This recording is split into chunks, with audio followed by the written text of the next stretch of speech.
Hello, thank you so much to invite me to join you in this debate, and really all my apologize, not only for being late but also to interrupt the debate that has just started, because I know in such a meeting the debate part is sometimes the most important one.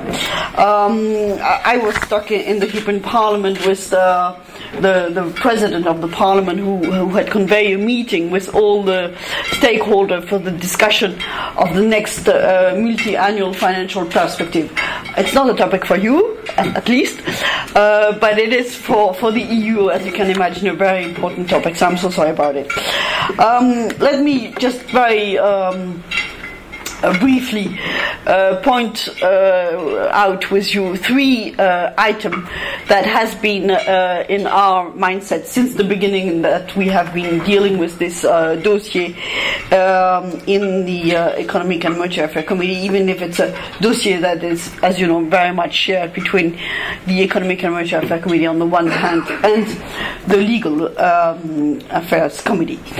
The first point I would like to stress on is the need for less oligopolistic audit market, and this would not be a surprise for you, as I can imagine. The audit profession has to assume a high responsibility in the well-functioning of a globalized economy by ensuring to provide to relevant market participants decisive information on companies, in particular on large listed companies. This is not only for the information of the market participant, but also it has an internal dimension when it comes for social dialogue, and as chairwoman of the Employment and Social Dialogue, this is for me a very important item.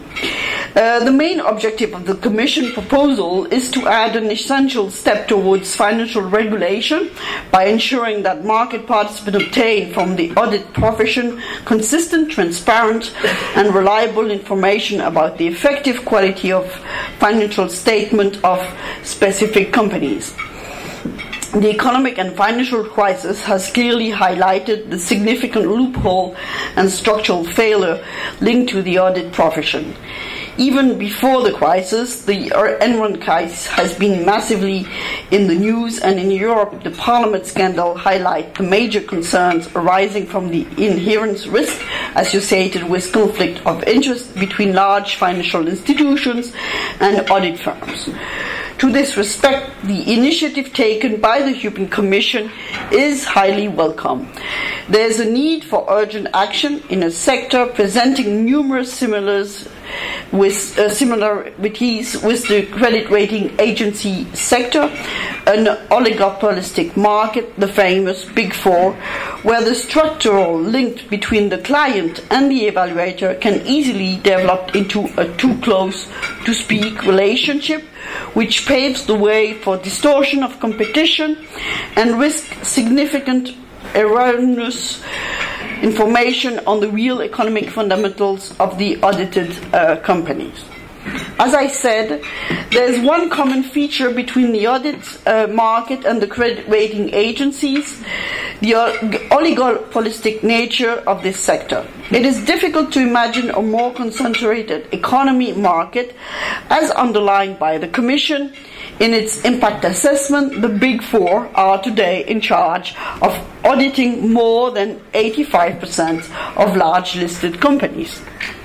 Due to comfort reason and the reputation attraction attached to the Big Four large companies, are reluctant to engage another audit company for performing their financial statements. This situation increased the risk of conflict of interest between a limited number of audit companies and their clients, who are the largest listed companies. The risk is to prevent fully independent and objective financial statement of companies. The second point I wanted to raise much shortly is the case for joint audits, as I can imagine you would intend me to do. During the negotiations between shadow rapporteurs on the Green Book of the Commission concerning the audit policies, which was adopted last September, I have been defending the case of joint audit. Even if the option of generalizing joint audit has been some time ago explored, I regret that the Commission seems currently to be in favor of introducing such a bilateral check of financial statement only on a voluntary basis. Even if joint audit represents a certain cost for major financial and listed company, I believe security has a cost, and we should all assume that following such a crisis, we are ready to pay for this cost.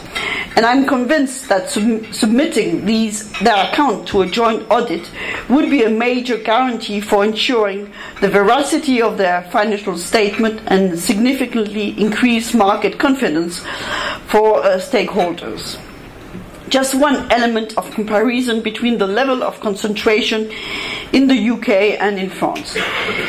If you just compare the CAC 40 and the equivalent in the UK, you will already find a small difference, which is in the existence of a Big Five and not a Big Four as it exists in the UK. But moreover, in France, the SBF 250, the 250 largest listed companies, are audited by 108 cabinets. In the UK, the equivalent FTSE 250 are audited by only 6 cabinets. This double check would be a real added value for the profession scepticism the audit profession should have by generalizing the double check made by audit firms. My third and last point will be even shorter, but it is one that is very dear to my heart. Finally, a decisive contribution of the audit market to goal of general interest could also be better reached by developing within financial statement of companies binding assessment of the conduct of business with respect to the corporate, social and environmental responsibility. This could not only be achieved through compulsory CSR reporting, in particular in large companies. I hope all these comments or proposals will open space for a fruitful debate. Thank you.